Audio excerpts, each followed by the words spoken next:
Hello everyone, welcome to our channel group study plus. My name is Adesh. और प्यारे बच्चों, आज हम डिस्कस करेंगे चैप्टर नंबर 6 लाइफ प्रोसेस का पार्ट 2। तो शुरू करने से पहले जो लोग चैनल पर नए हैं वो चैनल को सब्सक्राइब कर लेना और बेल आइकन को प्रेस कर लेना ताकि आगे आने वाली वीडियोस की नोटिफिकेशन आपको मिल जाए। और जिन लोगों को वीडियो अच्छी लगे वो ज्यादा से ज्यादा लाइक करें और शेयर करें। तो बेटा स्टार्ट करते हैं। लास्ट लेक्चर में जो चैप्टर था स्टार्ट जो मैंने किया था, मैं थोड़ा सा ओवरव्यू दे देता हूँ कि मैंने क्या क्या डिस्कस कर लिया आप लोगों के साथ। ओके, तो चैप्टर के बारे में थोड़ा सा पढ़ लेते हैं। हाँ, हमने पढ़ाया था आप लोगों को लाइफ प्रोसेस, ठीक है, जिसको हिंदी में जैप प्रक्रम कहा जाता है। एक छोटा सा रिकॉल जिससे आपकी मेंटलिटी फिर से प्रिपेयर हो जाएगी कि हाँ आपने ये चीजें पढ़ी हुई हैं। ओके, तो बेटा लाइफ प्रोसेस के अंदर मैंने आपको बताया था कि वो सारे प्रोसेस जो हमारी बॉडी में मेंटेनेंस का यानी कि अनुरक्षण का कार्य करते हैं लाइफ प्रोसेस कहलाती है। हियर वी आर हम लोगों ने इसको चार भागों में डिवाइड किया था, क्योंकि according to chapter that is divided into 4 parts. First हमने पढ़ा था न्यूट्रिशन, और हालांकि मैंने आप लोगों को न्यूट्रिशन के बारे में काफी सारा बताया भी था। न्यूट्रिशन को हिंदी में पोषण कहा जाता है। और ये न्यूट्रिशन आप लोगों को न्यूट्रिशन, रेस्पिरेशन, नेक्स्ट प्रोसेस होगी हमारी रेस्पिरेशन, फिर हम पढ़ेंगे transportation and the last one is excretion मतलब उत्सर्जन। तो इस तरीके से हमें 4 प्रोसेस इस चैप्टर में पढ़नी थी। ओके, एंड देन न्यूट्रिशन भी मैंने आप लोगों को प्लांट्स के बारे में डिस्कस किया था। आई होप आप लोगों को रिमेम्बर होगा, मैंने प्लांट्स के अंदर न्यूट्रिशन जब डिवाइड किया था तो on the basis of organism, जीवों के आधार पर न्यूट्रिशन फर्दर डिवाइडेड होता है। 2 पार्ट्स के जीव आपको मिल जाएंगे, 2 तरीके के। एक तरीके से हमने पढ़ा था ऑटोट्रॉपिक या फिर जिन्हें कहा जाता है ऑटोट्रॉप्स, जो अपना खाना यानी कि अपना भोजन स्वयं बना लेते हैं। And the second one is heterotrophic, जिन्हें हिंदी में विषमपोषी कहा जाता है, जो भोजन के लिए निर्भर रहते हैं। तो मैंने ऑटोट्रॉपिक के अंदर आप लोगों को प्लांट्स के बारे में डिस्कस किया था, और प्लांट्स में भोजन बनाने की एक प्रोसेस होती है बेटा जिसको कहा जाता है फोटोसिंथेसिस, जो हमने लास्ट वीडियो में डिस्कस की थी। जिन बच्चों ने वो वीडियो नहीं देखी है, जो लोग फर्स्ट टाइम वीडियो को ऑब्जर्व कर रहे हैं, तो बेटा आप लोग पहले जाकर प्रीवियस वीडियो को ऑब्जर्व करो, उसे समझो, उसके प्रॉपर नोट्स बनाओ, देन आप लोग ये इसको नेक्स्ट वीडियो को देखना। ओके, चलो तो स्टार्ट करते हैं। जब हमने फोटोसिंथेसिस पढ़ा था, प्लांट्स कंप्लीट कर लिया था, अब हम बात करते हैं हेट्रोट्रॉपिक मोड ऑफ न्यूट्रिशन, जो मैंने आपको बताया था कि ये होता है आपका 3 पार्ट्स के अंदर। फिलहाल एक छोटा सा डिस्कशन करते हैं, हेट्रोट्रॉपिक न्यूट्रिशन होता क्या है। विषमपोषी पोषण एक तरीके से वो होता है बेटा जिसमें कोई ऑर्गेनिज्म यानी कि कोई जीव भोजन के लिए अन्य जीव पर, किसी अनदर ऑर्गेनिज्म पर डिपेंड करता है यानी कि निर्भर करता है। ओके, तो इसमें होता क्या है, इसमें ऑर्गेनिज्म अपना भोजन खुद नहीं बना सकता, तो यानी कि वो डिपेंड कर रहा है। अब डिपेंड कर रहे हैं तो further heterotrophic mode of nutrition को 3 तरह से हमने डिवाइड कर लिया। एक हो गया हमारा होलोजोइक न्यूट्रिशन। अब ये होलोजोइक क्या होता है, तो बेटा हम ह्यूमन जो है सबसे बेटर एग्जांपल है मानव। होलोजोइक न्यूट्रिशन का सबसे बेटर एग्जांपल मानव है। अमीबा भी है, अमीबा आपको पढ़ना भी है, अमीबा आपके एग्जाम में पूछा भी जाता है। तो डिस्कस करते हैं इसके बारे में। सबसे पहले होलोजोइक होता क्या है, तो बेटा इन दिस प्रोसेस कह लो या फिर एक तरीके से कंसेप्ट है ये। होलोजोइक न्यूट्रिशन वो ऑर्गेनिज्म करते हैं जो सबसे पहले भोजन को यानी कि फूड मटेरियल जो है वो एक सॉलिड स्टेट में होगा, ठोस अवस्था में होगा, उसको इनटेक करेंगे, ग्रहण करेंगे, एंड देन उसको फिर क्या करेंगे, डाइजेस्ट करने की कोशिश करेंगे। डाइजेस्ट मतलब उसको कंप्लीटली ब्रेक डाउन करने की कोशिश करेंगे अपनी बॉडी के अंदर, इनसाइड आवर बॉडी, ठीक है। तो in this an organism firstly take their food, पहले वो अपना भोजन ग्रहण करते हैं एंड देन कंप्लीटली डाइजेस्ट या फिर ब्रेक डाउन, उसको पूर्ण रूप से पचाते हैं, और वो भी कहां पर, inside the body. This is called holozoic mode of nutrition. और ये होता कि इसमें ये अमीबा में, एनिमल्स में आपको देखने को मिलेगा। ओके, चलो इसके बाद बात करते हैं सैप्रोफाइट क्या होते हैं। सैप्रोफाइट यानी कि मृत जीवी। हिंदी और इंग्लिश दोनों में ही मैंने प्रॉपर लिखा हुआ है, आप लोग यहां से लिख सकते हैं और अपनी कॉपी को मेंटेन कर सकते हैं। ओके, स्टार्ट करते हैं। फिर सैप्रोफाइट्स के बारे में पढ़ रहे थे हम। तो in this organism obtain their food by dead and decay. Dead and decay का मतलब होता है बेटा वो सारे ऑर्गेनिज्म जो किसी सड़े गले मरे हुए पदार्थों से अपना भोजन ग्रहण करते हैं, दे आर कॉल्ड सैप्रोफाइट्स। जैसे बेटर एग्जाम्पल आपने सुना होगा, fungi is a better example, फफूंदी जिसे कहा जाता है हिंदी में आम भाषा में। तो वो किसका एग्जाम्पल है, वो सैप्रोफाइट का है, क्योंकि जो फंजाई होता है वो डेड बॉडी के, सड़े गले कोई जानवर मर जाता है उसकी बॉडी पे सबसे पहले फंजाई प्रोड्यूस हो जाना शुरू हो जाते हैं, एक तरीके से फंजाई आते हैं। तो इसीलिए फंजाई को कहा जाता है सैप्रोफाइट। वो दूसरी बॉडी ऑर्गेनिज्म पर रहते हैं, उसको इफेक्ट भी करते हैं और उसकी बॉडी से अपने भोजन को एब्जॉर्ब करते हैं। वो भी बॉडी कैसी होगी, डेड एंड डिके, मतलब वो डिकम्पोज होने की कगार पे होगी। लाइक डिकम्पोजिशन का मतलब होता है अपघटन, ठीक है। जैसे आपने किचन का कुछ वेस्ट है वो डाल दिया, मिट्टी में डाल दिया, थोड़े दिनों बाद वो धीरे धीरे डिकम्पोज होने लगेगा, वो मिट्टी में डिकम्पोज यानी कि अपघटित होना शुरू हो जाएगा, ठीक है बेटा। अब बात करते हैं पैरासाइट्स की। तो पैरासाइट्स होते हैं हिंदी में परजीवी कहते हैं। अब ऐसे ऑर्गेनिज्म जो दूसरे ऑर्गेनिज्म के ऊपर सरवाइव करते हैं, उसको हार्म भी नहीं पहुंचाते, हानि भी नहीं पहुंचाते, या हार्म होता है बहुत मिनिमम कंडीशन में, ठीक है। उस तरीके के ऑर्गेनिज्म को पैरासाइट्स कहा जाता है, जो भोजन के लिए अन्य जीव पर रहते हैं, उससे अपना भोजन एब्जॉर्ब कर रहे होते हैं। लाइक सबसे बेटर एग्जांपल इसका लीस जिसे कहा जाता है जू, या फिर कैस्केटा। कैस्केटा होता है अमरबिल। अमरबिल मैंने बताया था आप लोगों को, प्लांट के अंदर जब मैं पढ़ा था एक एक्सेप्शन था कि ऑल ग्रीन प्लांट्स एक्सेप्ट कैस्केटा, अमरबेल के अलावा सभी हरे पौधे अपना भोजन बना सकते हैं। लेकिन जो अमरबेल होता है वो उसके पास देखो ग्रीन होने के बावजूद, क्लोरोफिल प्रेजेंट होने के बावजूद भी ये अपना भोजन नहीं बनाता, ये अनदर ऑर्गेनिज्म पर डिपेंड रहता है, ठीक है बेटा। तो ये तो था हमारा heterotrophic mode of nutrition. Okay, आपने प्लांट के अंदर न्यूट्रिशन पढ़ा, प्लांट के अंदर आपने ऑटोट्रॉपिक पढ़ा जिसमें फोटोसिंथेसिस प्रोसेस, और सबसे इंपॉर्टेंट याद होगा आपने glucose banana, formation of glucose जो प्लांट के अंदर बनता है, that is the very very important. फिर बेटा स्टार्ट करते हैं, हम पढ़ते हैं ऑर्गेनिज्म के बारे में। देखो आपको अब पढ़ना है जीवों के अंदर, क्योंकि हेटरोट्रॉपिक क्या होता है, हेटरोट्रॉपिक वो मोड ऑफ न्यूट्रिशन है जिसमें एक ऑर्गेनिज्म लाइक डिपेंड करता है, ठीक है। तो ऑर्गेनिज्म को अगर देखा जाए तो हम बेसिक कैटेगरी जो आप लोगों को पता है, आपने देखा होगा यूनिसेलुलर। अब भैया ऑर्गेनिज्म यानी कि एनिमल्स की बात कर रहे हैं, जीवों में हम एनिमल्स कैटेगरी की बात कर रहे हैं, और यूनिसेलुलर मतलब एक कोशिकीय जीव, और दूसरा था बेटा मल्टीसेलुलर। मल्टीसेलुलर मतलब बहुकोशिकीय जीव। और जब हम इनके जीवों की संरचना कह सकते हैं, ठीक है, उनके आधार पर इसको बांटा जाता है, तो ये दो पार्ट्स में डिवाइड होते हैं, एक यूनिसेलुलर एक मल्टीसेलुलर। बेटा हमें यूनिसेलुलर के बारे में भी पढ़ना है कि ये अपना भोजन कैसे ग्रहण करते हैं, और मल्टीसेलुलर के बारे में भी पढ़ना है। तो यूनिसेलुलर मल्टीसेलुलर पढ़ने के लिए हम यूनिसेलुलर में दो एग्जाम्पल्स पढ़ेंगे जो एग्जाम में पूछे जाते हैं। एक तो पूछा जाता है अमीबा, बहुत इंपॉर्टेंट है, अमीबा अपना भोजन कैसे ग्रहण करता है, ये हर बार एग्जाम में पूछा जाता है। और दूसरा बेटा होगा पैरामीशियम, जो सेकंड पार्ट हम पढ़ेंगे वो पढ़ेंगे, थोड़ा सा जानना है हमें पैरामीशियम के बारे में। और दोनों ही यूनिसेलुलर ऑर्गेनिज्म की कैटेगरी में आते हैं। अगर मल्टीसेलुलर ऑर्गेनिज्म के बारे में पढ़ेंगे तो हम अपने आप के बारे में पढ़ेंगे, यानी कि ह्यूमंस के बारे में, मनुष्यों के बारे में पढ़ेंगे कि वो अपना भोजन कैसे ग्रहण करते हैं। क्योंकि मल्टीसेलुलर ऑर्गेनिज्म का बहुत अच्छा एग्जाम्पल होता है मनुष्य, मानव। उसके शरीर में अनेक प्रकार की कोशिकाएं पाई जाती हैं, ठीक है। तो ये तो था हमारा ऑर्गेनिज्म के बिहाफ पे हमने डिवाइड किया यूनिसेलुलर मल्टीसेलुलर। तो सबसे पहले हम डिस्कस करते हैं यूनिसेलुलर में। अब देखो अमीबा क्या है। अमीबा आप सभी जानते हैं यूनिसेलुलर ऑर्गेनिज्म है। ओके, मैं इसको थोड़ा सा रफ कर देता हूँ, यहाँ से ये आप नोट कर लेना बाकी वीडियो को पॉज करके, ठीक है। तो हमने देखा है यूनिसेलुलर ऑर्गेनिज्म के बारे में जब हम पढ़ रहे हैं तो हमने सबसे पहले अमीबा के बारे में पढ़ना है। अमीबा एक यूनिसेलुलर ऑर्गेनिज्म होता है। ये एग्जाम में ये 5 स्टेप्स बनाने को आते हैं, बिल्कुल आते हैं एग्जाम में, ये स्टेप्स कंप्लीट करने को आते हैं, इनके बारे में पता होना चाहिए। तो देखो अगर कॉपी में आप जब कॉपी में नोट्स बना रहे हो तो कैसा भी अमीबा बना सकते हो, कोई स्ट्रक्चर बना सकते हो। अमीबा की कोई फिक्स स्ट्रक्चर नहीं होती है, ठीक है। तो ये सबसे पहले हमने देखा एक अमीबा है। अमीबा के बीच में होता है न्यूक्लियस। तो ये बेटा क्या दिया हुआ है, न्यूक्लियस। हिंदी में क्या कहेंगे, केंद्रक कहेंगे। अब जैसे ही इसको कोई फूड पार्टिकल दिखाई देता है, लाइक इसे यहाँ पे एक फूड पार्टिकल ये दिखाई दिया, ठीक है, इसको हिंदी में क्या कहेंगे, खाद्य कण। तो वैसे ही अमीबा क्या करेगा, उस फूड पार्टिकल की तरफ मूवमेंट शुरू कर देगा, उसकी तरफ मूव करना शुरू कर देगा। ओके, जैसे ही वो उसके नियर अबाउट पहुंच जाएगा, ये न्यूक्लियस है अमीबा का, जैसे ही वो उसके नियरेस्ट पहुंच जाएगा बेटा, तो वो सबसे पहले ओपन करेगा अपने सूडोपीडिया। इसे हिंदी में अग्रपाद कहा जाता है, ठीक है। पादाप भी कहा जाता है, कूटपाद भी कहा जाता है, और अग्रपाद भी लिखा होता है, आगे वाले पैर जिन्हें कह सकते हैं आप, कूटपाद भी कह सकते हैं, ठीक है।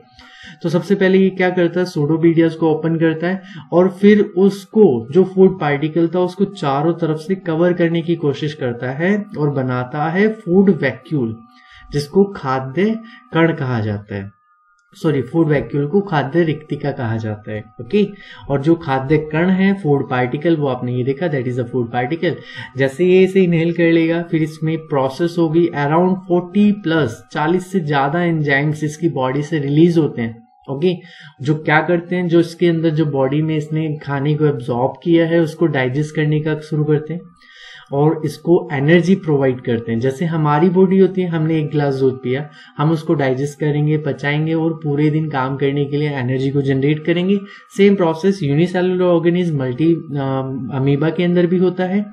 अमीबा ने सबसे पहले फूड पार्टिकल देखा, देखने के बाद उसको कवर करने के लिए अपना सूडोपीडिया ओपन किया, उसके बाद उसको फूड पार्टिकल को कवर किया, फिर उसके चारों तरफ एक वैक्यूल क्रिएट हो जाता है और वो उसको फिर डाइजेस्ट कर लेता है। डाइजेस्ट करने के बाद अगर आपसे कभी पूछ ले कि ये एक्सक्रीशन कैसे करता है, तो बेटा ये जो मटेरियल्स इसकी बॉडी के अंदर जो वेस्ट क्रिएट होगा, जो अपशिष्ट पदार्थ जिन्हें पचा नहीं पाया जो क्रिएट होंगे, उसे ये धीरे धीरे फिर से बॉडी से बाहर अपनी इस आउटर मोस्ट सरफेस स्किन से बाहर निकाल देगा। तो यही प्रोसेस थी अमीबा की। एक छोटा सा कंसेप्ट यहाँ देख लेते हैं। सबसे पहले सूडोपीडिया, एक्सटेंशन ऑफ सेल मेम्ब्रेन, कोशिका झिल्ली जो होती है वो फैलती हैं, कैप्चर करती हैं किसको, फूड को। फिर फूड क्या होता है, टेक इनसाइड, फूड अंदर चला जाता है, खाद्य कण यानी कि खाद्य रिक्तिका का प्रिपेयर किया जाता है, फूड वैक्यूल क्रिएट होता है। ओके, फिर एक वर्ड लिखा हुआ है बेटा, digestion of food in food vacuole, और ये होता है diffusion of simply substance in cytoplasm. आपने पढ़ा होगा, और मैं आपको रेस्पिरेशन के अंदर साइटोप्लाज्म का बड़ा इंपॉर्टेंट कंसेप्ट है जो मैं आपको रेस्पिरेशन में समझाऊंगा। फिर अनडाइजेस्टेड फूड जो हुआ, जो खाना पच नहीं पाया यानी कि अपशिष्ट पदार्थ जो हो गए, move to surface of cell, सभी कोशिकाओं के बाहर सरफेस पे आ जाएगा एंड थ्रोन आउट, और वो इसकी बॉडी से बाहर निकाल दिया जाएगा। तो ये पांचों स्टेप्स आपको लिखने हैं एज इट इज कॉपी में, और ये आपको पूरी प्रॉपर डायग्राम बनाना है। ठीक है, हिंदी वाले बच्चों के लिए यहाँ पे दिया हुआ है और प्रॉपर वो अपनी कॉपी में मेंटेन कर सकते हैं। इंपॉर्टेंट पार्ट है, एग्जाम का पार्ट जरूर बनता है, 1 नंबर में भी क्वेश्चन पूछ लिया जाता है। ठीक है बेटा, तो अमीबा का प्रोसेस आपने समझा। ठीक है, सबसे पहले वो फूड पार्टिकल देखता है, उसके अंदर एक न्यूक्लियस होता है। जैसे वो फूड मैं यहाँ बना देता हूँ, फूड पार्टिकल देखेगा तो क्या करेगा, सूडोपीडियास को ओपन करेगा और फिर एक बना देगा आपके पास फूड वैक्यूल क्रिएट कर देगा। यहाँ पे एक फूड वैक्यूल बन जाएगा और फिर धीरे धीरे उसको डाइजेस्ट कर लेगा। डाइजेस्ट करने के बाद फिर जो वेस्ट होगा वो अपनी बॉडी से बाहर निकाल देगा। यहां पर तो था सूडोपीडिया। ओके बेटा, तो यहाँ पे हमने डिस्कस किया सूडोपीडिया के बारे में, किसके अंदर, अमीबा के अंदर। सेम यही कंसेप्ट पैरामीशियम में भी होता है। हम यहाँ छोटा सा पैरामीशियम के बारे में मैं आपको बता देता हूँ। सेम प्रोसेस है, पैरामीशियम, हिंदी में पैरामीशियम ही कहा जाएगा। ठीक है बेटा, पैरामीशियम के अंदर क्या होता है, सबसे पहले वो भी क्या करेगा, फूड पार्टिकल को देखेगा एक तरीके से, जैसे वो फिर उसकी तरफ मूवमेंट करेगा। बस यहाँ पर सूडोपीडिया उसके पास होते हैं सीलिया। सीलिया होती है हिंदी में सीलिया ही कहा जाता है, सीलिया लिख सकते हैं आप इसे, या फिर रेशे भी कहा जाता है। ये इसको मूवमेंट करने में हेल्प करते हैं और जो भी बाहर एनवायरनमेंट में जो भी सब्सटेंस अवेलेबल होता है उसको अब्जॉर्ब करने में भी हेल्प करेगा। तो सीलिया वर्ड यूज होता है पैरामीशियम के अंदर। सेम पैरामीशियम भी अपनी बॉडी का मूवमेंट करता है, जो फूड पार्टिकल होता है उसको कैप्चर करता है, उसको कैप्चर करने के बाद उसको धीरे धीरे अपनी बॉडी में इनहेल करता है, फिर डाइजेस्ट करता है एंड देन बॉडी से वेस्ट मटेरियल को रिलीज कर देता है। ठीक है, तो ये तो था हमारा अमीबा और पैरामीशियम के बारे में। ओके, अब हम बात करते हैं हम ह्यूमन के अंदर, क्योंकि यूनिसेल्युलर में मैंने बोला आपसे हम 2 चीजों के बारे में डिस्कस करेंगे। यूनिसेल्युलर मतलब एक कोशिका के जीवों के अंदर, एक हमने पढ़ा अमीबा। अमीबा एग्जाम में बनता है और पैरामीशियम भी कभी कभी पूछ लिया जाता है। तो पैरामीशियम के अंदर सीलिया से रिलेटेड क्वेश्चन पूछा जाता है। सीलिया यानी कि सीलिया मतलब जो मूवमेंट में हेल्प करता है, एक तरीके से रेशे होते हैं। पैरामीशियम की सरफेस पे रेशे होते हैं। पैरामीशियम की कुछ स्ट्रक्चर ऐसे बनती है, उसकी सरफेस पे छोटे छोटे रेशे होते हैं। थोड़ी ड्राइंग मेरी खराब है बेटा, but I know you can manage. चलो, तो अब हम बात करते हैं न्यूट्रिशन इन ह्यूमन। आओ थोड़ा सा मैं रफ कर देता हूँ, यहाँ से क्लियर हो जाएगा आप लोगों के लिए। देखो, मैंने एक डायग्राम बनाने की कोशिश की है जिससे ना आपको थोड़ा सा क्लियर हो जाए हम ह्यूमन के अंदर कंसेप्ट क्या क्या होते हैं। आओ देखते हैं। ह्यूमन की स्ट्रक्चर बड़ी इंपॉर्टेंट होती है, मल्टी सेलुलर ऑर्गेनिज्म है। हमें ये चेक करना है कि भोजन कैसे पचाते हैं, डाइजेस्ट कैसे करते हैं। देखो, सबसे पहले दिया हुआ है जीवा, यानी कि दैट इज टंग। ओके, टंग का यूजेस तो पता है, मैं थोड़ा थोड़ा फिर भी बता देता हूँ। माउथ, इसको हिंदी में मुख गुहा भी कहा जाता है, माउथ हो गया। टंग आपको पता है, अभी में हम इनके यूजेस भी समझेंगे। इंपॉर्टेंट कंसेप्ट है, इससे एग्जाम में क्वेश्चन बनता है। हालांकि ये प्रोसेस कम बनती है एग्जाम में, पूरी प्रोसेस लिखने को आने के चांसेस बहुत कम होते हैं। ये डायग्राम बनता है एग्जाम में। एग्जाम में डाइजेशन यानी कि मानव पाचन तंत्र, डाइजेशन इन ह्यूमन बींग्स, ये एग्जाम में डायग्राम बनाने को आता है। और आप सभी बच्चे जो अगर कॉपी को प्रॉपर मेंटेन करके चल रहे हो तो आपके पास अभी बहुत टाइम है, अभी स्टार्टिंग है, आप लोगों के पास पूरा साल पड़ा है। तो मैं चाहता हूं कि आप अपनी कॉपी में प्रॉपर ये डायग्राम बनाएं। पहले एक दो बार प्रैक्टिस करें रफली डायग्राम बनाने की, एंड देन फिर फेयरली अपनी कॉपी में बिना बुक को ओपन किए इसको बनाने की कोशिश करें, और फिर अपने नोट्स को कैरी ऑन करें। ठीक है बेटा, तो हम पढ़ रहे थे, हमने पढ़ा माउथ, माउथ यानी कि जीवा, टंग यानी कि माउथ यानी कि मुंह, टंग मतलब जीवा, ग्रसिका, ये वर्ड जो है ना ग्रसिका, that is also called oesophagus या फैनिक्स भी कहा जाता है, बहुत सारे नाम है। फूड पाइप भी कहा जाता है, फैनिक्स भी कहा जाता है। ठीक है, तो ये फूड पाइप हो गया एक तरीके से। फिर बात करते हैं पित्ताशय। ओके, देखो ओसोफेगस ये वाला पार्ट है, और फैनिक्स जो है ना कंठ के पास जो होता है, इस पार्ट को कहा जाता है। ठीक है, फूड पाइप भी, ओसोफेगस को फूड पाइप भी कहा जाता है। हिंदी में तो एक ही नाम रहेगा ग्रसिका, इंग्लिश में नाम थोड़े से चेंज होते रहते हैं, फूड पाइप भी कहते हैं, ओसोफेगस या फूड पाइप। बात करते हैं आगे पित्ताशय यानी कि पित्ताशय होता है आपका लीवर, लीवर को यकृत कहा जाता है। ओके, और यहाँ पे यकृत लीवर का दिया हुआ बेटा यकृत। ठीक है, फिर आता है गॉल ब्लैडर, गॉल ब्लैडर को कहा जाता है पित्ताशय। ओके, और यहाँ पर क्या होता है, बाइल जूस क्रिएट होता है, अभी आप पढ़ेंगे पूरी प्रोसेस। फिर आता है हमारा पित्त का भंडारण लिखा हुआ है, पित्त नली, ये सब नॉर्मल है। अग्नाशय, अग्नाशय यानी कि पेनक्रियाज, इंग्लिश और हिंदी, क्योंकि मैं बाइलिंगुअल पढ़ा रहा हूँ इसीलिए आप लोगों को हिंदी और इंग्लिश के दोनों की मीनिंग्स थोड़े थोड़े पता होने चाहिए। इंग्लिश वालों को इंग्लिश के तो प्रॉपर पता होने चाहिए, उन्हें हिंदी भी थोड़ी थोड़ी पता होनी चाहिए। सिमिलरली हिंदी वालों को अपनी हिंदी की वर्ड्स पे फोकस करना है, लेकिन सिर्फ ओनली हिंदी नहीं, उन लोगों को इंग्लिश भी पता होनी चाहिए। ठीक है बेटा, तो ये आपको बहुत सारी चीजें दी गई है। ये तो कोई इंपॉर्टेंट बात कही गई है, स्मॉल इंटेस्टाइन, स्मॉल इंटेस्टाइन यानी कि क्षुधांत्र कहा जाता है। ओके, और एक लिखा हुआ है बृहदांत्र यानी कि लार्ज इंटेस्टाइन। देखो इंपॉर्टेंट चीज यहाँ पे ये है कि स्मॉल इंटेस्टाइन के 3 पार्ट होते हैं, ड्यूडेनम, जिजोनम और इलियम। हिंदी में भी यही कहा जाता है, और ये एग्जाम का पार्ट बन सकता है, इससे नाम पूछे जा सकते हैं, व्हाट इज द, या कोई भी 1 नंबर का जो एमसीक्यू क्वेश्चन आते हैं वो यहाँ से पुट अप हो सकते हैं बेटा। ठीक है, तो स्मॉल इंटेस्टाइन के कितने पार्ट्स हैं, ड्यूडेनम, जेजुनम और इलियम। ठीक है, और large intestine that is divided into 2 parts, ascending colon, colon याद रखना हिंदी मीडियम वाले बच्चों, आपके इसमें कॉलन दिया हुआ है ना, तो कॉलन यानी कि ascending colon and descending colon. ठीक है, एक होता है स्प्लीन, स्प्लीन को बोलते हैं प्लीहा, दिया हुआ है इसमें, हिंदी में नहीं दिया हुआ है, बट आप लोग याद रखें स्प्लीन एक ऐसी जगह है जहां पर आरबीसी क्रिएट होती हैं, रेड ब्लड सेल्स फॉर्मेशन यहाँ पे होता है, लाल रक्त कणिकाओं का निर्माण स्प्लीन के अंदर। और बेटा मरती कहां पर है, तो आरबीसी डेड होती हैं जाके बोन मैरो में, अस्थि मज्जा में जाके मर जाती हैं। कितने दिन तक जिंदा रहती हैं, +120+ डेज के अराउंड हमारी बॉडी में आरबीसी सर्वाइव करती हैं। रेड ब्लड सेल्स, खून का रंग लाल क्यों होता है ये सभी जानते होंगे, due to the presence of haemoglobin. RBCs का काम होता है, आरबीसीज के अंदर हीमोग्लोबिन होता है जिसका काम होता है ऑक्सीजन को ट्रांसफर करना। ठीक है, तो ये बहुत छोटी छोटी बातें थी, rectum, anus, appendix. Appendix important है, अपेंडिक्स भी पूछा जाता है कभी कभी। ठीक है, परी से इसमें लिखा हुआ है परिशेषिका, ये अपेंडिक्स है बेटा। एक्सपेंडिक्स अब तो ये यूज नहीं होता है, ऑब्सोलीट होता जा रहा है हमारी बॉडी के अंदर, क्योंकि पहले अगर हम ज्यादातर ग्रीन वेजिटेबल्स को बिना पका हुआ खाना खाते थे तो उसको डाइजेस्ट करने में यूज होता था अपेंडिक्स।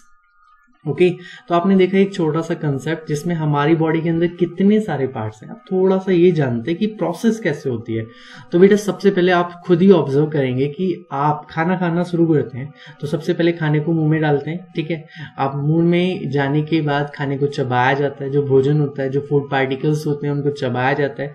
तो फूड पार्टिकल्स जब आप चबा रहे होते हो तो आपके पास देखो होता क्या क्या है, छोटे से देखा जाए तो 3 वर्ड्स में मैं लिख देता हूं। पहले आपके पास होती है स्टार्च, हिंदी में भी स्टार्च कहा जाएगा, that is converted into maltose. ठीक है बेटा। फिर maltose say that is converted into glucose. और यहाँ पे ये प्रोसेस समझना बहुत इंपॉर्टेंट है, क्योंकि इससे आपका एग्जाम का पार्ट जरूर बनता है, क्योंकि सारी प्रोसेस जितनी आप पढ़ोगे वो सभी इसी प्रोसेस पर डिपेंड करेगी, इसीलिए ये आपको पता होना चाहिए। ओके चलो, तो देखो शुरू कहाँ से होता है बेटा, माउथ में। जैसे हमने खाने यानी कि भोजन को इंटेक किया, ग्रहण किया, फिर हम क्या करेंगे, टीथ की हेल्प से उसे चबाएंगे। एंड देन उसके बाद हम क्या करेंगे, चबाने के बाद भोजन को हम रोल करते हैं। रोल करने के बाद वहां पे सैलिवरी अमाइलेज आ जाता है, लार्ज जिसे बोला जाता है। मैं सारे स्टेप्स आपको लिखवाऊंगा, अभी प्रॉपर लिखवाऊंगा, ठीक है। फिर खाना जो है ऑसोफेगस मतलब फूड पाइप के थ्रू यहाँ से होता हुआ फूड पाइप से नीचे आ रहा है। आने के बाद सबसे पहले आता है खाना स्टमक के अंदर। स्टमक के अंदर अराउंड 3 से 4 घंटे खाना रहता है, ठीक है। स्टमक के बाद जो है स्टमक में कुछ जूसेस यानी कि गैस्ट्रिक जूस, जिसे हिंदी में जठर रस कहा जाता है, वो रिलीज होता है। उसका काम होता है भोजन को डाइजेस्ट करना। उसके बाद जो भोजन है आपका that is going towards to intestine, वो फिर छोटी आंत की तरफ मूव कर जाता है। यहाँ पे कुछ रिंग्स लगी हुई होती हैं, रिंग्स लगी हुई होती है जिसे स्प्लिंटर कहा जाता है, स्प्लिंटर भी कहा जाता है। ये वो छल्ले होते हैं, रिंग्स होती हैं, स्प्लिंटर जो कहा जाता है, जो फूड को विदाउट परमिशंस इंटेस्टाइन में नहीं जाने देती हैं, ठीक है। तो ये बहुत सारी जगह है। एक वर्ड यहाँ पे आपको पढ़ना है दैट इज कॉल्ड एपोग्लोटिस, जो हमारे गले में होता है एपोग्लोटिस। कभी कभी आपने देखा होगा खाना खाते समय हमें क्या होता है, एक तरीके से बैक हो जाता है खाना, जो वापस आना शुरू हो जाता है, जिसको हिंदी में नॉर्मली धसका वगैरह कहते हैं, ठीक है। तो उस तरीके से जो होता है तो वो एपोग्लोटिस की वजह से होता है। अगर खाना ये एपोग्लोटिस नहीं होगा तो बार बार होने लगेगा। कभी समटाइम्स ये होता है क्योंकि एपोग्लोटिस जो है ना, दोनों फूड पाइप, देखो पाइप तो एक ही है, यहीं से हमारी सांस भी जानी है, ठीक है, यानी कि रेस्पिरेशन भी हम इसी से करें और हमारा जो फूड है वो भी जाएगा। ये पाइप आगे चलकर 2 पार्ट्स में डिवाइड हो जाता है। ये वाला पार्ट हो गया नोज का और ये वाला पार्ट हो गया माउथ का, ठीक है। तो नोज से तो हम रेस्पिरेशन कर रहे हैं, माउथ से हम भोजन यानी कि फूड को इंटेक कर रहे हैं, तो दोनों ही एक साथ जाते हैं। तो खाना वापिस ना चला जाए उसके लिए लगा होता है बॉडी के अंदर एपोग्लोटिस। तो वो छोटे छोटे सिस्टम्स हैं हमारी बॉडी में जो अटैच्ड है, और जो अगर मिलकर काम नहीं करेंगे तो हम कोई भी प्रोसेस, लाइफ प्रोसेस नहीं कर पाएंगे। तो वही चीजें हमें सीखनी है, ठीक है। हम स्टेप बाय स्टेप सीखेंगे। फिलहाल अभी हमारा जो भोजन है वो स्मॉल इंटेस्टाइन में आ चुका है, तो स्मॉल इंटेस्टाइन के बाद लार्ज इंटेस्टाइन में आएगा। मैं छोटा सा डायग्राम फिर से कंसेप्ट बनाता हूँ आप लोगों के लिए। सबसे पहले भोजन हमने यानी कि फूड को माउथ के अंदर इंटेक किया था, फिर हमने फूड पाइप से उसको रोटेट कराया था, फिर वो फूड पाइप से गया था स्टमक के अंदर यानी कि आमाशय, ठीक है। माउथ यानी कि मुंह, फूड पाइप मतलब ग्रसिका जिसे आहार नाल भी कहा जाता है। फिर उसके बाद बेटा स्टमक यानी कि आमाशय, एंड देन स्टमक के बाद जो बात करें हम, स्टमक के बाद लास्ट आता है आप लोगों का, फिर आमाशय के बाद इंटेस्टाइन। और इंटेस्टाइन भी 2 है, 2 यानी कि एक छोटी आंत और एक बड़ी आंत। तो फाइनली जो फूड ट्रांसपोर्ट, फाइनली जो डाइजेशन ऑफ फूड होता है वो स्मॉल इंटेस्टाइन में होता है, लेकिन जो प्रोसेस कंप्लीट होती है वो लार्ज इंटेस्टाइन पर जाकर खत्म होती है यानी कि बड़ी आंत पर। आज हम इस प्रोसेस को पूरा मेंटेन करके समझने वाले हैं। तो चलो स्टार्ट करते हैं प्यारे बच्चों। देखो हम कैसे इसको स्टार्ट करते हैं, आओ। अब सबसे पहले मैं प्रॉपर आप लोगों के लिए लिख भी रहा हूँ, नोट्स भी बना लेना आप लोग साथ के साथ, और कंसेप्ट को समझने की कोशिश भी करना। तो सबसे पहला टॉपिक था, हमने पढ़ा माउथ के बारे में। स्टार्टिंग जो होती है डाइजेशन प्रोसेस की वो कहाँ से होती है, माउथ से होती है। अब माउथ को हिंदी में क्या कहा जाता है, मुंह कहा जाता है, ठीक है। अब इसका काम क्या है, माउथ का काम है इनटेक द फूड। एक ही तो काम करता है हमारा mouth, intake the food, okay. तो भोजन को ग्रहण करने का काम करता है माउथ।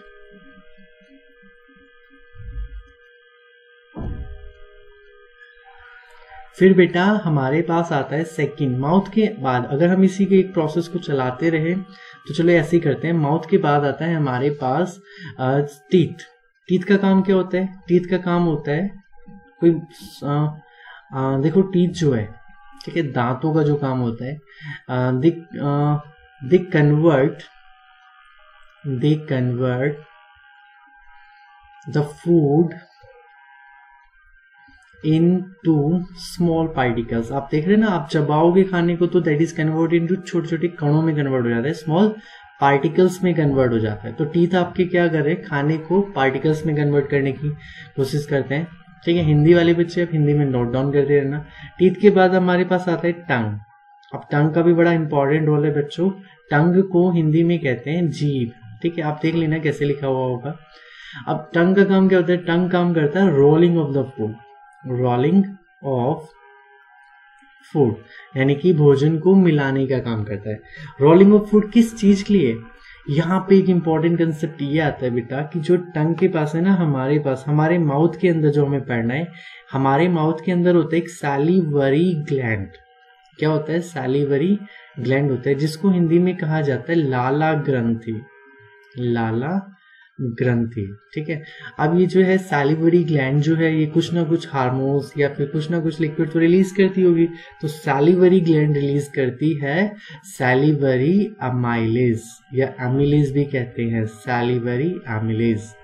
ठीक है, जिसको आप आम भाषा में देखो सैलिवरी यानी कि लार, एमिलेज भी कहा जाता है। ठीक है, और हम क्या कहते हैं? हम नॉर्मली इसको लार कह लेते हैं। ठीक है, अब देखो लार का बड़ा इंपॉर्टेंट रोल है। अगर आप फूड को डाइजेस्ट करना चाहते हो और बड़ी फास्टली फूड को डाइजेस्ट करना चाहते हो तो सैलिवरी बड़ा इंपॉर्टेंट रोल प्ले करती है। अगर हमारे माउथ में लार नहीं होगी तो फूड डाइजेस्ट होने में काफी टाइम लगेगा। ठीक है, तो इसी वजह से salivary amylase important role play करता है। इसका दूसरा नाम टाइलिन भी कहा जाता है। इससे एक और हार्मोन निकलता है सैलिवरी ग्लैंड से, PTYLIN। ठीक है, हिंदी में टाइलिन लिखा जाएगा बेटा। और ये आपका जो एमिलेज होता है टीयर्स में, स्वेट में, पसीने, आंसू, इन सब में पाया जाता है। ठीक है, तो सैलिवरी ग्लैंड्स का काम होता है सैलिवरी एमिलेज को रिलीज करना, जो इंपॉर्टेंट रोल प्ले करता है किसमें? यहाँ पे आप ध्यान दें, ये स्टार्च को, जो स्टार्च था आप लोगों के पास, आपके माउथ में था, उसको रोल कर कर माल्टोज में बदल देता है। तो आधा काम तो यहीं पे हो जाता है, starch that is converted into maltose. तो जो कन्वर्जन होना था वो अब शुरू हो जाएगा आपका, स्टार्च से माल्टोज में बदल गया।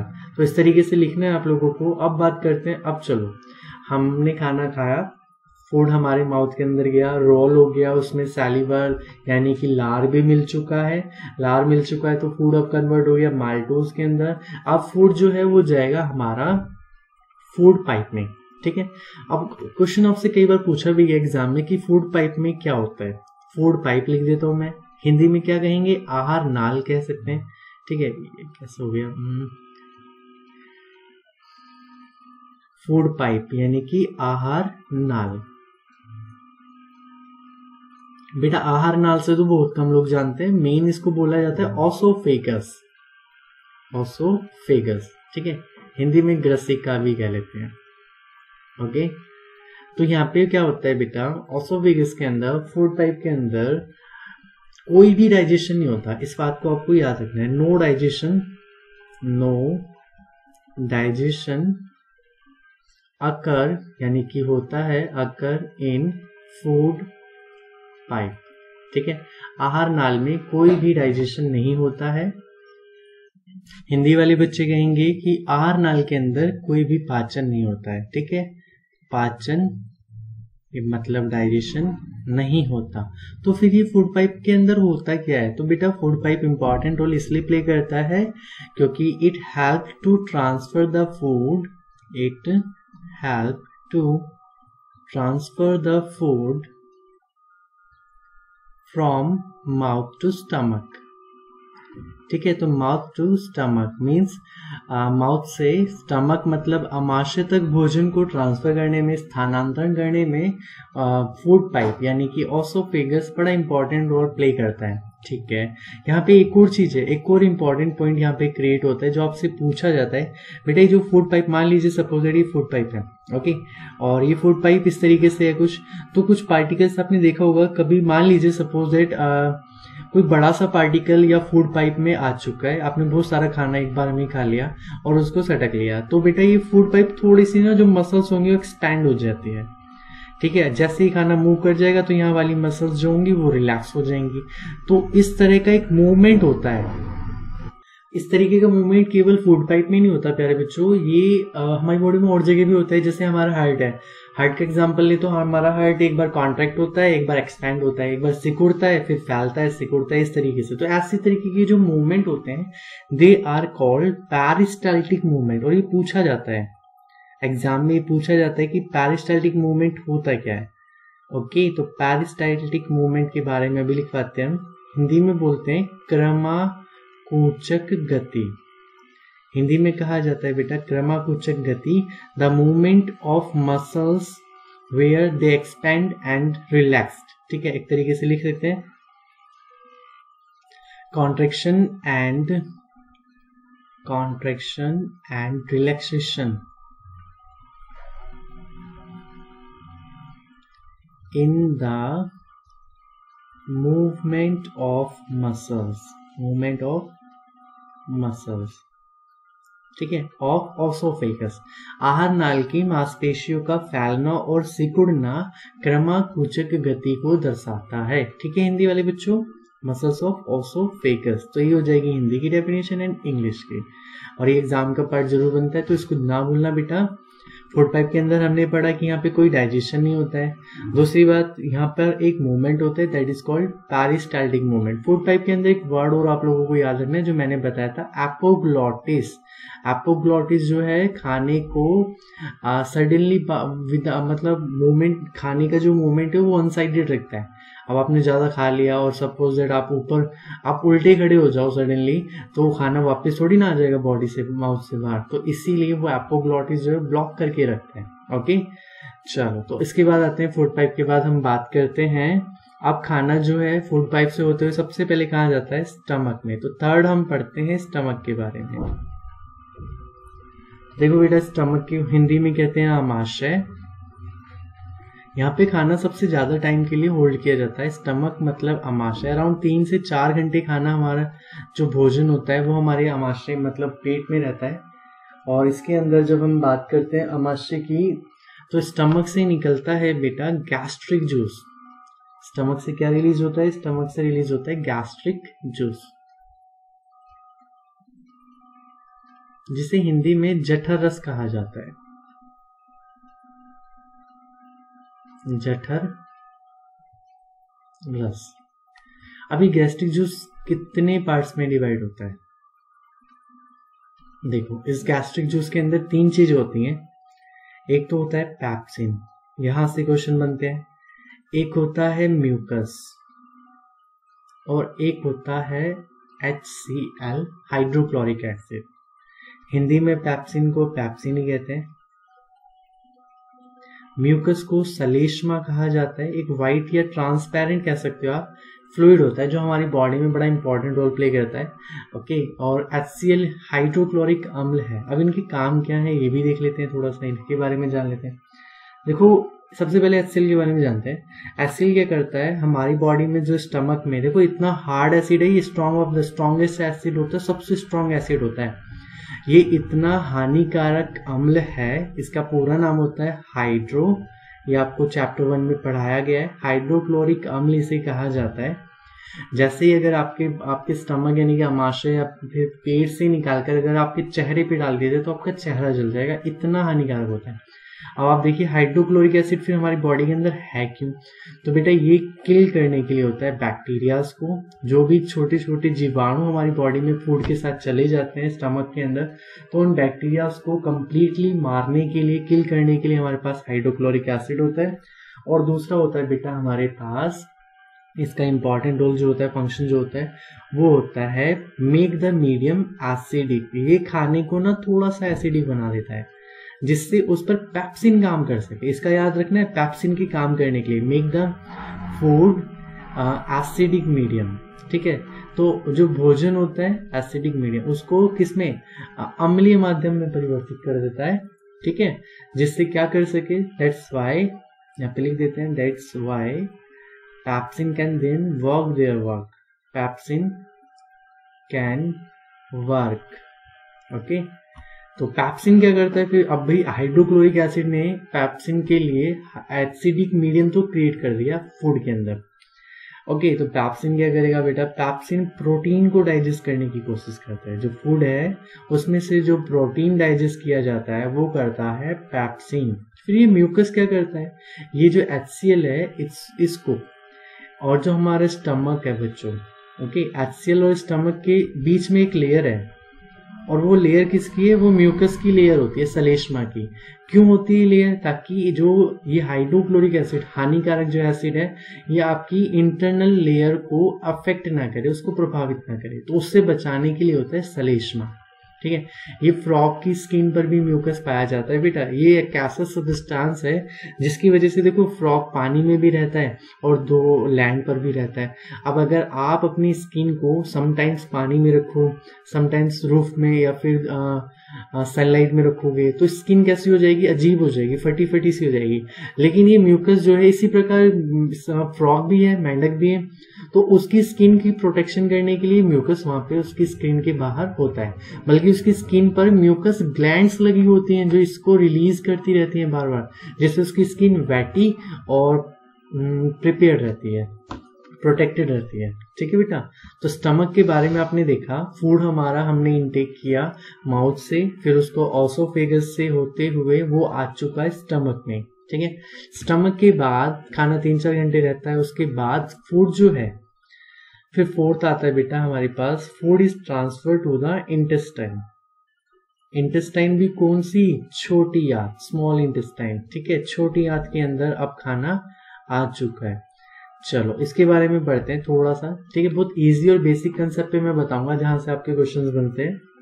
स्मॉल इंटेस्टाइन के अंदर दो चीजें काम करती हैं बच्चों।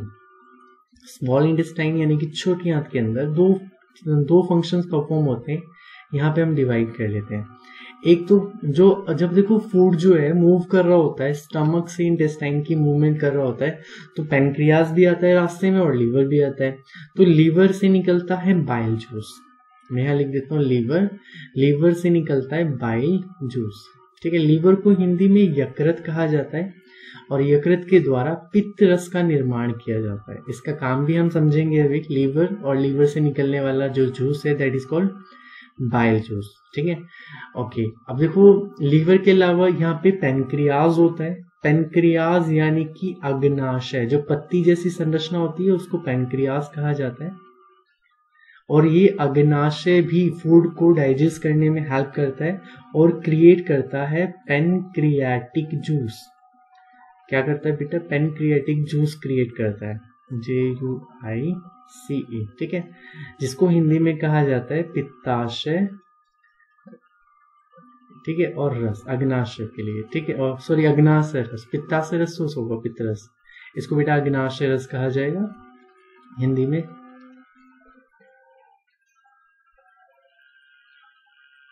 ठीक है, तो इस तरीके से अब आपने देखा पैनक्रियाटिक जूस और लीवर से निकलने वाला बाइल जूस, तो डेफिनेटली इनके अंदर से बहुत सारे एंजाइम्स भी निकलते होंगे जो डाइजेस्ट करने में हेल्प करते होंगे। आओ उनके बारे में पढ़ते हैं, आप देखते हैं।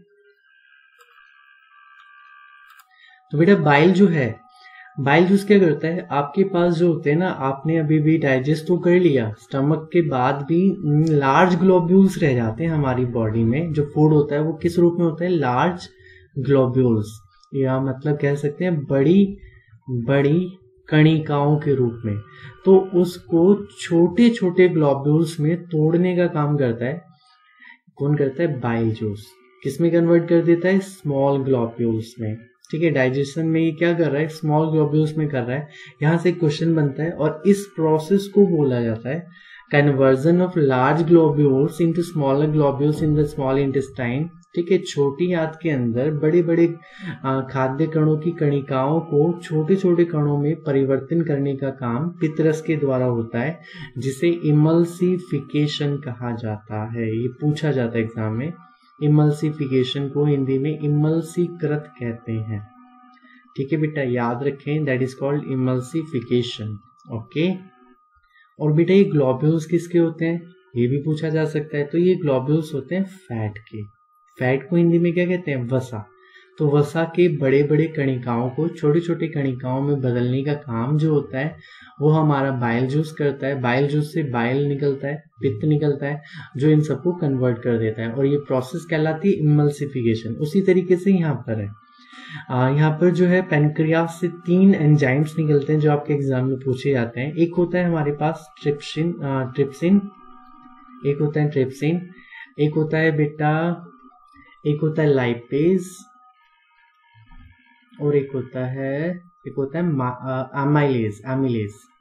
ठीक है, आओ इनके बारे में जानते हैं। इसमें जो एमिलेज होता है ना बेटा, आपने अभी माल्टोज बना लिया, माल्टोज को ग्लूकोज में कन्वर्ट करता है और यही मेन फंक्शन है हमारे पास। Maltose is converted into glucose by amylase which is produced by pancreatic juice. यानी कि माल्टोज का ग्लूकोज में परिवर्तन एमिलेज के द्वारा होता है। एमिलेज एक एंजाइम है जो अग्नाशय रस से निकलता है, इस बात का ध्यान रखें। अब बात करते हैं लाइपेज की। देखो ट्रिप्सिन है, ट्रिप्सिन का काम क्या है, अभी आपने प्रोटीन डाइजेस्ट किया था, ठीक है, ओके, खाने से प्रोटीन निकाला था, उस प्रोटीन को अमीनो एसिड में बदल देता है आपका ट्रिप्सिन। अमीनो एसिड भी फॉर्म होती है प्रोटीन की, बल्कि और मोनोसेक्राइड्स हो जाती है, एक ही कण वाली अवस्था बन जाती है। ओके बेटा, फिर और अमीनो एसिड के अलावा इसे पेप्टोन्स भी कहा जाता है, काफी जगह पेप्टोन्स भी लिखा होता है, इसका भी ध्यान रखें। तो पेप्टोन्स किसके द्वारा बनते हैं, प्रोटीन से बनते हैं। अब मेन रहेगा लाइपेज। लाइपेज क्या करता है, फैट जो है ना आपके पास, fat is converted into fatty acid. वसा को वसा युक्त अम्ल में बदलने का काम लाइपेज करता है। फैटी एसिड या फिर बेटा इसे ग्लिसरॉल भी कहा जाता है, या आपकी बुक में ग्लिसरॉल भी लिखा होगा, ठीक है। तो ये था हमारा ट्रिप्सिन, लाइपेज और एमिलेज का वर्क। साथ ही स्मॉल इंटेस्टाइन के अंदर एक और इम्पोर्टेंट फंक्शन परफॉर्म हो रहा होता है, दैट इज कॉल्ड, एक वर्ड जो है, ये वर्ड है एक वर्ड जो आपसे पूछा जाता है, दैट इज कॉल्ड विली। और विली को हिंदी में कहते हैं बेटा दीर्घ रोम। अब दीर्घ रोम क्या होता है, विली क्या होती है, तो बेटा इसको जरूर एग्जाम में पूछ लिया जाता है, that is called finger like structure. तो ये क्या हो गई, ये हो गई फिंगर लाइक स्ट्रक्चर। या मतलब मैं यहाँ पे बना के दिखाता हूँ आप लोगों को, ऐसे इस तरीके से स्मॉल इंटेस्टाइन होती है हमारी इंटेस्टाइन। तो ये जो फिंगर लाइक स्ट्रक्चर आप देख रहे हो ना, ये they are called villi. Okay, finger like structure काम क्या है, who increase the area of absorption, the area of absorption। Hindi वाले क्या लिखेंगे बेटा, हिंदी वाले लिखेंगे दीर्घ रोम जो है उंगली के आकार की संरचना होती है, जो अवशोषण का, छोटी आंत के अंदर अवशोषण के क्षेत्रफल को बढ़ा देता है। ओके, फिर इसके बाद लास्ट स्टेप आता है आपका, इन द लास्ट फिफ्थ मान लीजिए, ठीक है, और दैट इज लार्ज इंटेस्टाइन। और लार्ज इंटेस्टाइन के अंदर क्या होता है, लार्ज इंटेस्टाइन मतलब बड़ी आंत, जिसे हिंदी में बृहदांत्र भी कहा जाता है, ठीक है बेटा। तो हिंदी वाले ठीक से लिख लेना। लार्ज इंटेस्टाइन में फाइनल फंक्शन होता है एब्जॉर्प्शन ऑफ वाटर। सबसे ज्यादा एब्जॉर्प्शन जो होता है वो यहीं पर होता है, एब्जॉर्प्शन ऑफ वाटर मतलब जल का अवशोषण, सबसे ज्यादा जल का अवशोषण यही होता है। और इस तरीके से प्रोसेस आपकी कंप्लीट होती है जल का अवशोषण। तो बड़ा इजी वे में मैंने आपको समझाने की कोशिश करी। हमने खाना पहले स्टार्टिंग से समझ लेते, एक छोटा सा कंसेप्ट और क्लियर हो जाएगा। फूड सबसे पहले हमने माउथ से इंटेक किया, फिर चबाया उसे, चेविंग द फूड, फिर टीथ की हेल्प से चबाने के बाद हमने उसको रोल किया by the help of tongue. उसके बाद बेटा फूड जो है वो ऑसोफेगस मतलब फूड पाइप से पास होकर स्टमक में चला गया। ऑसोफेगस में एक मूवमेंट मैंने आपको बताया, पेरिस्टाल्टिक मूवमेंट, क्रमाकुचक गति। ऑसोफेगस में कोई डाइजेशन हुआ नहीं हुआ। उसके बाद स्टमक आता है, स्टमक के अंदर अगर बात करें तो स्टमक में आमाशय में आपने देखा गैस्ट्रिक जूस यानी कि जठर रस, जिसके अंदर 3 आपने एंजाइम्स रिलीज किए थे, एंजाइम्स को पढ़ा था, दैट इज कॉल्ड प्रोटीन को डाइजेस्ट करने के लिए पेप्सिन। म्यूकस था आपकी बॉडी के अंदर इंटरनल लेयर को प्रोटेक्ट करने के लिए, और एक था बेटा आपके पास हाइड्रोक्लोरिक एसिड। फिर उसके बाद जो फूड होता है वो मूव कर जाता है नेक्स्ट पार्ट में, that is small intestine. Small intestine के अंदर आपने देखा 2 पार्ट में डिवाइड हम करके मैंने आपको पढ़ाया।